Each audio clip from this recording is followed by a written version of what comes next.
ତ ସାଙ୍ଗମାନେ ଆପଣମାନେ ଦେଖିପାରୁଥିବେ ଆମ ଘରେ ଗୋଟେ ଷଣ୍ଢ ସେ କିନ୍ତୁ ବଦମାସ, ସେ ଖାଇଯାଉଛି ମୂଳାଟାକୁ। ଆଉ ଜାଣିଛ ଆମର ସେଇଦିନ ଗୁରୁବାର ଥିଲା, ଯେଉଁଦିନ ଷଣ୍ଢ ପଶିଥିଲା। ମୁଁ ତ ଏଇଟା ତା ଗୋଟେ ଦିନ ପରେ ଅପଲୋଡ଼ କରୁଛି, କିନ୍ତୁ ଗୁରୁବାର ଦିନ ସେ ଆସିଥିଲା। ସେ ଆକ୍ଚୁଆଲି ସେ ଆମ ଘରକୁ ପ୍ରାୟ ସବୁଦିନ ଆସେ, ରୁଟି ଖାଏ। କିନ୍ତୁ ଆକ୍ଚୁଆଲି କ'ଣ ହେଲା ନା, ଆମ ପାହାଚ ଉପରେ ସେ ଚଢ଼ିଗଲା ଆଉ ଓହ୍ଲେଇବା ତାକୁ ଟିକେ ପ୍ରୋବ୍ଲେମ୍ ହେଲା। ସେଥିପାଇଁ ସେ ସିଧା ଘର ଭିତରକୁ ପଶି ଆସିଲା ଆଉ ବାରିପଟେ ବାହାରିବାକୁ ସେ ଚିନ୍ତା କଲା, କିନ୍ତୁ ବାରିପଟେ ବାହାରିବ କ'ଣ, ସେ ଆମ ଘରେ ମାନେ ଘର ଭିତରେ ଯେତିକି ପରିବା ଥୁଆହେଇଥିଲା ତାକୁ ବି ସେ ଖାଇବାକୁ ଚେଷ୍ଟା କରିଛି। ସେ ମୂଳାକୁ ସେ ସବୁ ଖାଇଦେଲା। ମୂଳା ଯାହା ଗୋଟେ ଦୁଇଟା ବଳିଥିଲା ତାକୁ ଖାଇବାକୁ ଦେଉନଥିଲୁ ବୋଲିକି ସେ ସେଇଠି ହିଁ ଠିଆ ହେଇଥିଲା।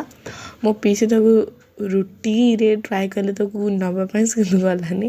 ତ ମୋ ମାମା ବି ଆସିଲେ, ମୋ ମାମା ପାଣି ମାଗିଲେ। ତ ତାପରେ ମୋ ପିଇସି ପାଣି ତାପରେ ପକାଇବାକୁ ଚେଷ୍ଟା କରିକି ତାକୁ ଭଗାଇବାକୁ ଚେଷ୍ଟା କଲେ, କିନ୍ତୁ ଫିର୍ ବି ସେ ଗଲାନି।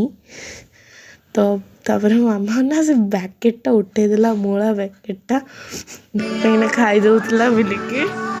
ପାଣି ମାନେ ପକାଇଲା ପରେ ବି ସେ ଜମାରୁ ଯାଉନଥିଲା। ଦେଖିପାରୁଥିବ ଆପଣ, ମୋ ମାମା କେତେ ଥର ପାଣି ପକାଇଲାଣି, ଫିର୍ ବି ସେ ଯାଉନି। ସେ ତାପରେ ଫାଇନାଲି ଗଲା।